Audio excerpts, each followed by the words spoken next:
Now, Kemba is out of the Knicks rotation, and the latest on when we might see Klay Thompson, Michael Porter Jr., John Wall, DeMarcus Cousins all back on the court. Plus, who are the biggest winners of the week that was in the NBA? Hint, hint, they play each other tomorrow night. NBA Today starts right now. Welcome to NBA Today. I'm Malika Andrews here with my sister Chiney Agumake. Senior writer Ramona Shelburne and the Undefeated's Mark Spears will join us shortly. But there has been a ton of news this morning. So, of course, we need to bring in our senior NBA insider, Adrian Wojnarowski. Adrian, we have a developing story in New York with the Knicks and Kemba Walker. What can you tell us? Nope. Woj might not be able to hear me. Or he might be breaking some news. Or he might be breaking some news right now. So we're going to go back to Woj. But we did have some breaking news this morning that Kemba Walker, Tom Thibodeau said, is out of the Knicks rotation. What do you make of that? I think that it's interesting. This is a testament to New York basketball and how a rotation change makes breaking news, but rightfully so.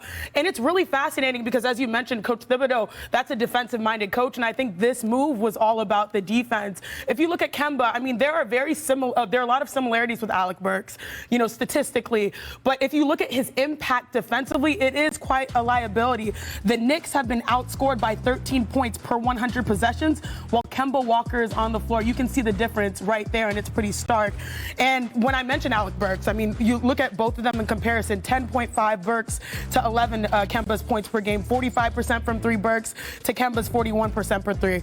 They shoot about 5 a game, both about 30 years old, 30, 31. The difference here is 6 foot versus 6'6" in an NBA where switching defenses is mandated. So that defensive liability per se, albeit, might seem small in a regular season, but those, losses stack up. I want to try again here, Chiney, if you can just hang on for 1 second with Adrian Wojnarowski, our senior NBA insider. I want to stay in New York, Woj, going to Brooklyn. Steve Nash said that Joe Harris is getting ankle surgery. What's the timetable for his return? Malika, Mark Bartelstein with Priority Sports, Joe Harris's agent, tells me a 4 to 8 week timeline for Joe Harris, but there's optimism that his return will be on the shorter end of that timeline. But the Nets, certainly they miss Joe Harris, and they're going to miss him for an extended period now. And they're going to have to continue to rely on this bench in Brooklyn to carry them, not only without Joe Harris, but of course without Kyrie Irving, 2 players that they counted on as starters this season. Joe Harris has been so key for the Brooklyn Nets. Thanks so much, Woj. Don't go too far because we're going to have so much more news coming up later in the show. But, Chiney, I do want to get your reaction to this. How do you see this impacting Brooklyn? Like Woj mentioned, down Kyrie and now down Joe Harris for a longer period of time. I feel like New York always wants to enter the scene, right? Because we're back finally after Thanksgiving, having a nice little vacation. They say, home a beer, all right? And so when you think about, overall with Joe Harris switching from the Knicks now to the Nets, this is a big story. Kemba might be a small story per se because it's a rotation change. This is someone that's going to be out for 4 to 8 weeks. And let's talk about his impact. I know people might see 11 points and how much does he help? Spacing the floor is important. Without Kyrie Irving helping, James Harden get going is important, especially with a 46% three-point shooter. And before he was out, early in November, he was shooting around 60% from three. Yep. This is the team that is leading the East right now, despite all of the hullabaloo that's been going on. Right. So Kevin Durant, he wakes up and what do we say? He gets buckets, but Joe Harris, he's that old, faithful, reliable type of player that you need to really stretch the floor. So this is a very big deal for a team that right now is, pacing the East. And still looking to find their identity in that. And Blake Griffin, he spoke to the media this morning for the first time since he was taken out of the rotation. He said he's been talking to DeAndre Jordan, trying to just sort of take that mentality. But this is something where now Steve Nash, let's see where he goes into his bench. It is hard to believe, though, that we have been off air for an entire week with Thanksgiving. There was so much that happened in the NBA. So let's get you caught up on the rest of the league. We got the return of one LeBron James. LeBron steps for another three. Got another one. LeBron James. It's closing time, it's winning time, especially in the fourth quarter and then overtime. Adam sets the screen. John hammers it down. Sensational. Oh, backdoor cut Edwards. Look out. Oh, offensive foul. If I'm refereeing that game and you dunk on someone like that, I'm not calling a charge. At Madison Square Garden, Knicks and the red-hot Phoenix Suns. Bridges gets ahead, drives inside. Oh, and a slam from Bridges. Able to hold off Brooklyn and win its 16th straight game. Maker wiped out Lillard. Curry three. Step down the lane, behind the back to Draymond. Good control of it. Buddy Hield, look at his shot. Got it. Ingram four. The ball is away. Graham. Oh, hits the three. He goes to the upper room, baby. That's a 10. All the way. Oh, yeah. Look at that bounce pass. LeBron to 80 with 31. He's got Psycho. Psycho Steph is a killer. It's like the little flex situation.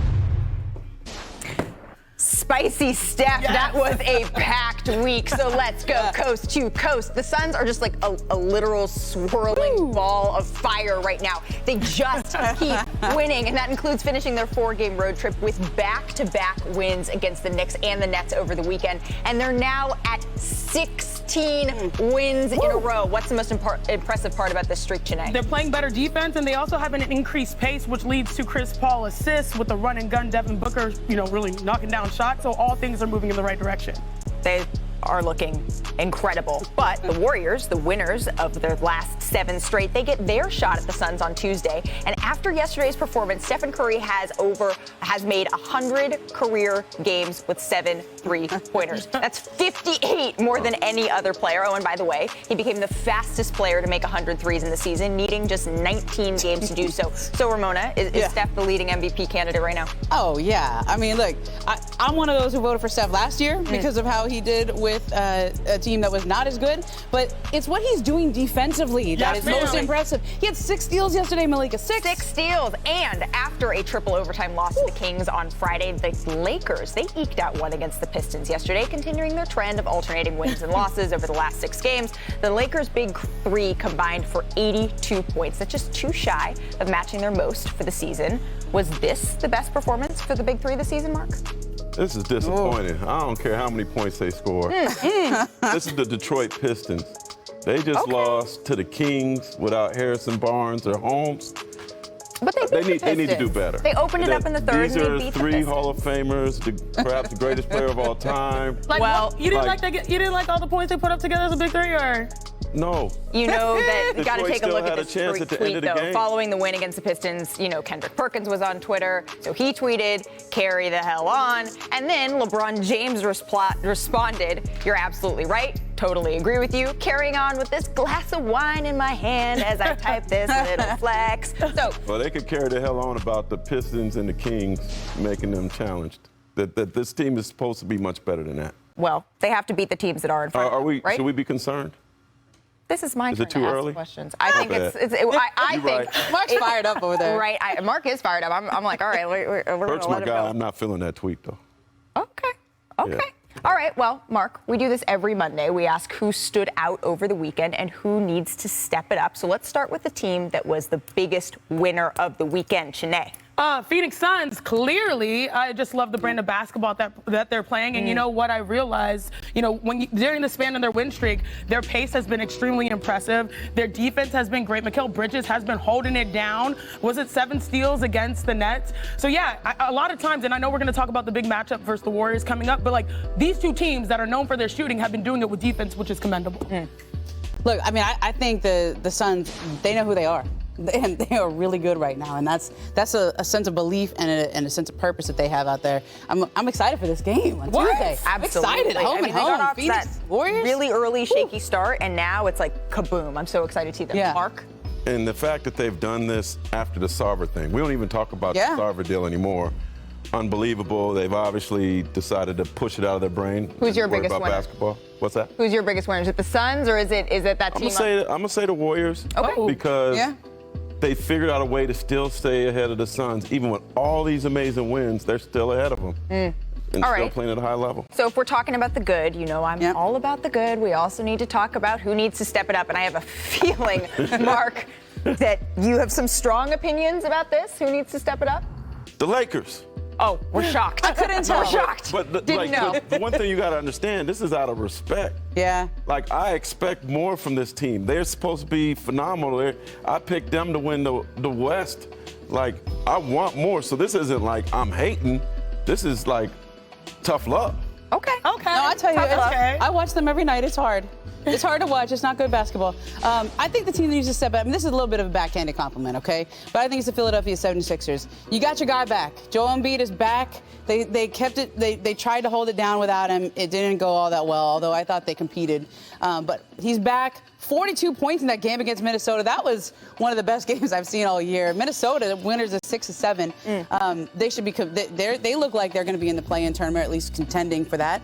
But I think it's Philadelphia. This is a team that had eyes on an Eastern Conference championship this year. They've had a lot of injury setbacks. Joel was out for 9 games with COVID. This is now the time where you got to get it going. Tobias Harris also missed some time. They've missed some time with their core. So right now, let's see it. Yeah. Janae, who do you think? If I had to, I like this. I like being Switzerland. If I had to identify a team in the East, I would go with Philly. You know, for obvious reasons, they're just getting Joel back. But you sometimes are nervous for Joel because it seems like he's always trying to manage just good enough so that he can be good enough for them in the playoffs. But like, what is that ceiling? And then obviously they're still dealing with the lack of Ben Simmons. But on the other side, I'm right there with you with the Lakers. I mean, I played for the Los Angeles sports teams, the Sparks, and you know what that pressure is. You know what that expectation is. It's hard to assimilate 12 new time. Glad that they got it. No matter what, you got to play against the opponent that's right in front of you. Right. So yeah, I understand that we have high expectations. But I will say this. They have an opportunity, but they have an opportunity in front of them to, you know, rewrite some of their recent bad history coming up against the Kings, the one that they just lost. That's, what is it, tomorrow or the day after? And then on Friday, we have the first battle. Yeah, we have the first battle of LA, you know, versus the Clippers. Listen to what you just said. What? They're trying to right things against Sacramento. Well, and I love my boys in NorCal, but you just you asked a question. You turned the tables. I like this angry Spears. This I is just fun. like Spears showed up today. He You did and ask James the Worthy. question whether or not the Lakers had a big enough sample size. They've had enough games, but have they had enough games with everybody healthy? We're going to get into all of that because we are just getting started here on NBA Today. Coming up, the Rockets are, and please, like what you're saying is there's still a little bit of a gulf with the role, but this is definitely something we're going to continue to monitor. Thank you so much, Woj. And as you mentioned, anytime we talk about John Wall, you need to look at his contract. This season, he's making $44.3 million. That's tied with James Harden for the second highest salary of the season. And the next season, he has a player option of a whopping $47.4 million. Only Steph Curry has a higher salary. So, joined again by the queen of H-Town herself, Chiney Ogwumike. So, Chiney, put yourself in John Wall's shoes here. What's the best possible outcome for this situation? The best possible outcome is to go out there and play. And I do think that it's interesting timing, you know, after Jalen Green's, you know, small injury to the hamstring. Right. Now he wants to play. He sees an opportunity. He sees a void where maybe he can prepare and step into that place. And in the short term, advertise his skills as an NBA player. This is a guy that was a 5-time NBA All-Star. He's someone that in 40 games last season averaged 20 points per game. I know a lot of people have criticized his game, but he's still valuable. I know there's stigmas that happen to players dealing with injuries or in the aftermath of injuries. I know this personally, but the reality is if you want to sort of find a new home, the best way is to show people that you are still valuable. And it's so much easier to trade when people say, oh, I saw him play for about 10 or so games and it looked good. And I will say this also. The video of the weekend to me was Klay Thompson, you know, sitting on the bench and sort of emotional about not being out there and his teammates helping it through it. When John Wall's about the same age as Klay Thompson, and I think it's really fascinating because these guys miss the game, even if they're trying to find another destination. And so I've heard he's been a consummate professional. He wants an opportunity. It might take him a couple weeks to get himself acclimated to go play an NBA game. But to me, this is an opportunity for John Wall to sort of show he's still got it. Well, and we just heard Adrian Wojnarowski say it. Perhaps in his next act, whenever that is, wherever that is, it could be a Derrick Rose type of situation. So showing that versatility could be important, right, Janae? So one of Wall's former Rocket and Kentucky Wildcat teammates, DeMarcus Cousins, is also in the news. Boogie is expected to sign a one-year deal with the defending champion Bucks today. Last night, head coach Mike Budenholzer admitted that the center was a position of need for Milwaukee. He said, when you look at the depth chart and look at how we're subbing depth at the big position, it's something we could use. So DeMarcus Cousins hasn't played in 70 games in a season since the 2016-17 season when he split time with the Kings and the Pelicans. And then over the last 3 seasons in which he has actually played, he averaged 39 games in a season, and his scoring has dropped considerably. The last time we saw him, he averaged 8.9 points on 17 minutes per game. So, joined again by the undefeated's Mark Spears. Thank you, Mark. You have a tight relationship with Boogie from your time covering the league, so you have some good perspective on this. What went into him signing with the Bucks? Well, Boogie lives in Las Vegas, and actually the Denver Nuggets worked him out recently, seriously considered him. He had another workout on the docket with a Western Conference team I can't name. But what the Bucks did was they flew in Darvin Ham, their assistant coach, a couple of their executives, Milt Newton, Ryan Hoover, and worked him out. And Darvin Ham wasn't easy on him. He pushed him. Apparently, Boogie shot well and responded well to the toughness in the workout. And then after that, they went to dinner for 4 hours, talked about Bucks culture, what they needed from him. Can he fit in? Budenholzer also got on the phone with Boogie. They talked it out, kumbaya. Now he's signing with the Bucks. And here we go. And when we know, right, that a 4-hour dinner, that is certainly part of the Mike. Where they went. Right, that's part of the Mike Budenholzer Bucks culture. So we know that they need that big depth. Brook Lopez has been out dealing with a back injury. What'll it take to get Boogie Cousins actually on the court in a game situation? Okay, well, the Bucks had him take a flight out this morning to Milwaukee. He had to take a COVID test, a cardiac test. Also is about to take a physical. If all those go well and he doesn't need an MRI, he could be signing as early as today. Okay. You know, obviously he hasn't played in a while, but from talking to Boogie last season when he was playing with the Clippers in the playoffs, mentally he feels like he's still that superstar. He feels offended when he comes in on the second team and some dude he used to destroy is guarding him. Now, he's not dunking on everybody anymore. Every once in a while he'll surprise you, but he adds a toughness, a veteran that can score in the post, some size. Somebody I think even when Lopez comes back that the Bucks should keep. The Bucks could be seeing. So Milwaukee is back in action on Wednesday night when they host the Hornets. Thank you so much, Mark. Coming up on NBA Today, the best of the best, the top of the top from the holiday weekend. What was the best part of your Thanksgiving dinner?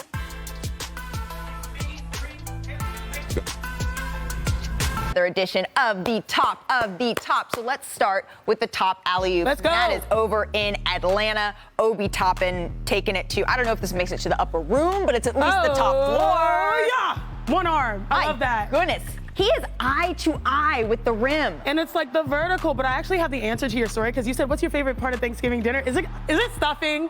I feel like it's stuffing. No, mine is mac and cheese. No, I feel like we're going to see some stuffing in Oh, this. well, we have to go over to Utah to see some stuffing. Ooh, because Donovan Mitchell. Him and Russell Bojan. Westbrook, most athletic guards under, 6'2", 6'3", 6'4", whatever. I thought you were going to say age. Oh. You're going height. You're going height. I'm going age. All right, I got you. You know. Oh man, my goodness. But he's had so many great dunks. It's like, okay, that's you. No, that was Applause, taking flight. Don. That was That's my taking guy. flight. All right, let's go to top blocks. Stuffing. It was the return. This is the return of Evan Mobley.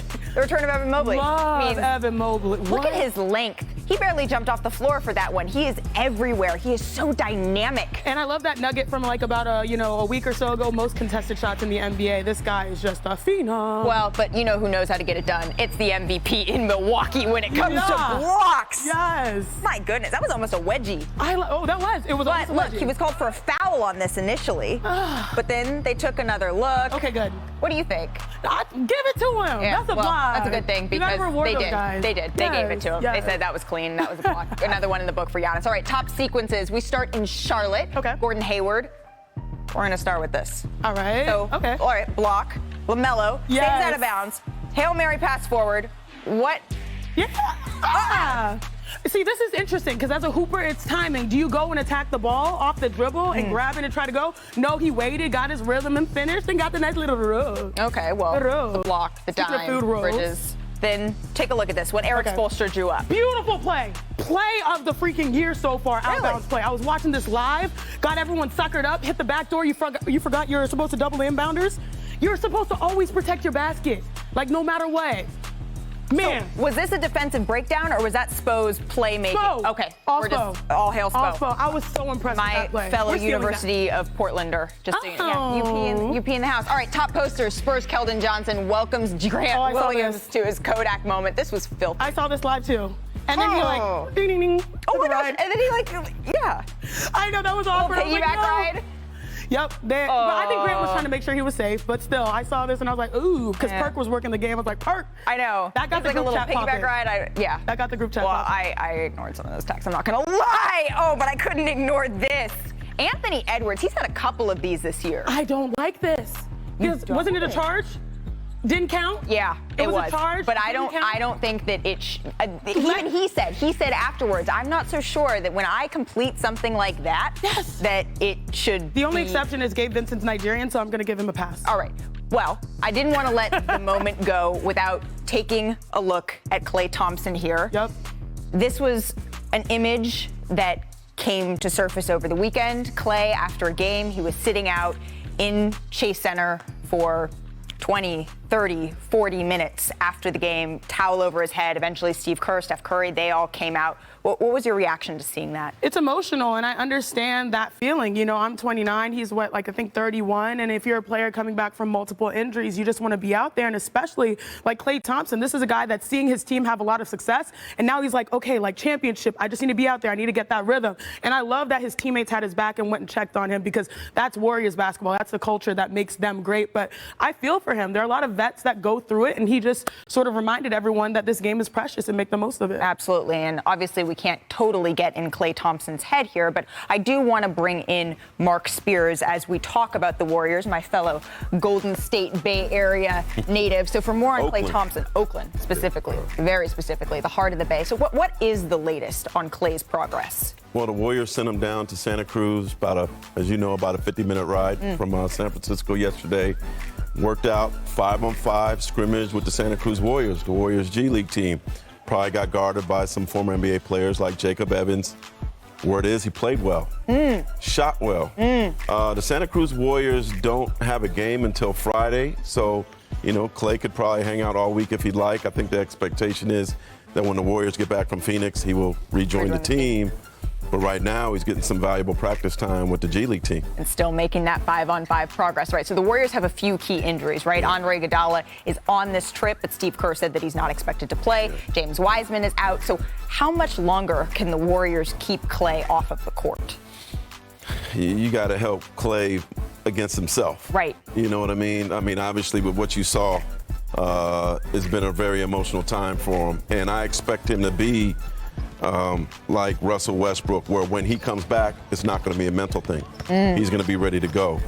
So, you know, it's been a tough stretch. I know he's been riding his boat. He has his dog. Rocco, He's doing all these things, trying to get his mind off of it. But basketball is his heart. It's his love. And I think if he's playing 5-on-5 and he's looking good, why shouldn't we expect him before Christmas? But I don't think the Warriors can put pressure on him. What I will say is I do think when he does come back, it will be a home game. Well, and if Draymond Green is the heart of the Warriors, then certainly Steph and Klay are the soul. And so they're probably looking forward to having their soul back. All right, Mark, coming up on NBA Today, it is... You got a Friday, Saturday night in New York? I'm sorry, them streets is undefeated. Booker guarded by Bembry in the corner. And is that going to count? It is. Crowder's bucket counts, and that might be the dagger. Suns win 113-107. The win streak gets its Sweet 16 here in Brooklyn. Hey, Richard, the streets, they ain't undefeated, but the Suns are for the last 16 games. Welcome back to NBA Today. Malika Andrews, Mark Spears, Ramona Shelburne, Chiney Agumake.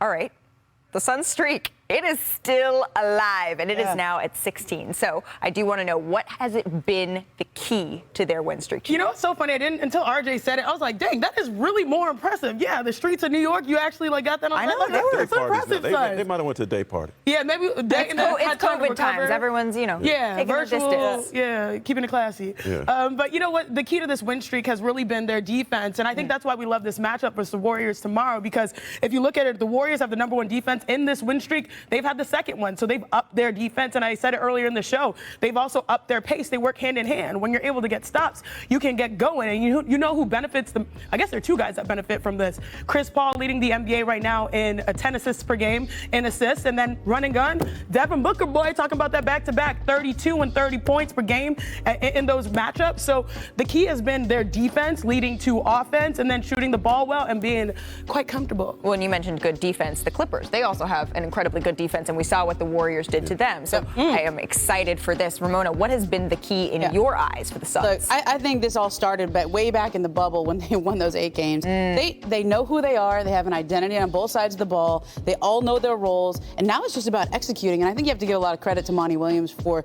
getting that team to buy into their roles, into what they're doing. They look like a confident team. And when they take the court out there, they expect to win. Like, this is not a surprise for them to win 16 in a row. They go into New York and they win in Brooklyn. They win in New York. This is not shocking for them because they're expecting to win every night. And that's when you get a good hot team like this. Now, I'll tell you what, the Warriors have already been scouting them. Okay, we talked to Steve Kerr and Steph Curry yesterday at the game. Oh yeah, we watched that Brooklyn game. We broke that down. Oh yeah, we saw it. Well, we were talking about the Suns, but we're already like, West leader on a collision course tomorrow night with the Warriors and the Suns. So Mark, what are you expecting from that matchup? I think the Suns have to, if there is something that's somewhat of a weakness or is a weakness for the Warriors, it's their lack of size. So I think they have to get a heavy dose of JaVale McGee. Is that what you're trying to say? What's that? Are you trying to say Draymond Green is undersized? Let me finish. Let me finish. Because he'll hear that. Let me finish. Go, Mark, go. DeAndre Ayton, JaVale McGee, I expect them to have a heavy dose of that. That being said, Draymond loves these opportunities to push on the big guys and be a bugaboo to them. Oh, like that. You know, bothersome, get in their ear. Yeah, you big and you still can't score. Start messing with their head. So I expect that. Small. Yeah, but that's what the Suns, I think, need to try.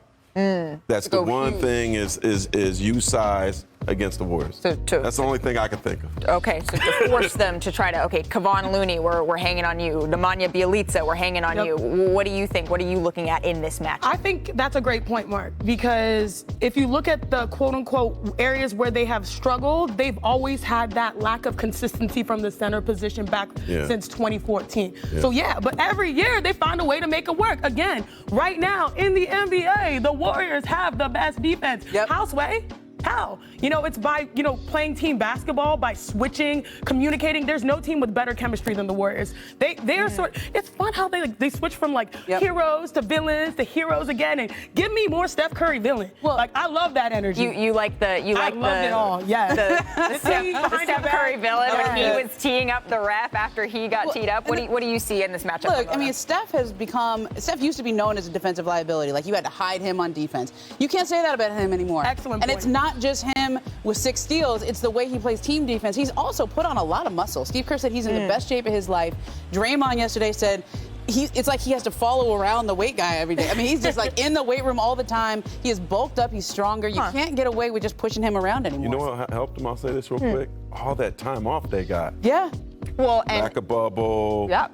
We saw Steph Curry not going to the Olympics. that was the lowest point for him, and so it was a good point for his body. So watching all of that, so I do want to ask you this though, Chiney. So we're talking a whole lot about defense on these two teams, and Draymond said, defense isn't a highlight, defense isn't what we see because it isn't super sexy, but we are talking about a team that has some of the sharpest shooters, like Devin Booker, like a Steph Curry. Is defense what's going to win this because of that, Chiney? Defense in certain matchups. Like who Mikal Bridges will guard because he took on He's coming to be one of the best 3-and-D players in the league. Yes, and he took on the challenge of, all right, I got to guard James Harden, like I'm going to step to it.